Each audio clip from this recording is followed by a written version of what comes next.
governor, manipod iti mayor, kan aming opisyalis mi dito nga province of Benguet. Agpatuloy kami, Father God, nga mangidawat, Apo, we continue to lift them up to you, Father God, that you will continue to give them the wisdom and knowledge to govern, Apo, our community, oh Father God. We thank you for their effort, we thank you for their sacrifices, we thank you for their time, Apo, na makikita na, Apo, Diyos, usaranda na iti oras na iti pigsada to go, Father God, and help, Lord God, iti na dumaduma nga barbarangay, Apo, nga magbisbisita, mangkita ka na iti pagkasapulan.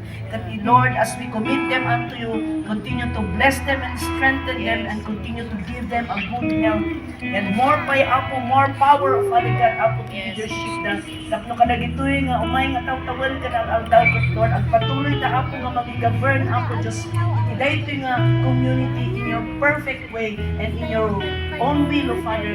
Kasi kaapot ang trabaho kung mag-cover, kung mag-protectar, iti dito Apo nga probinsya, iti Benguet, iti municipality, iti La Trinidad, tapno amin kami, Apo, nga dito, we will enjoy your presence. We recognize you, Father God. O Lord, na agtitinulong kami, agmaymaysa kami, para, Apo, Diyos, iti panagprogreso, Father, iti dito nga probinsya, kan municipality, Father God. Agyaman kami, God Lord, sikat patuloy nga magbendisyon, kan mangisabat iti pagkasapulan, iti dito nga community. Dito iti tinawat, mi tinaga na Jesus. Amen. Thank you.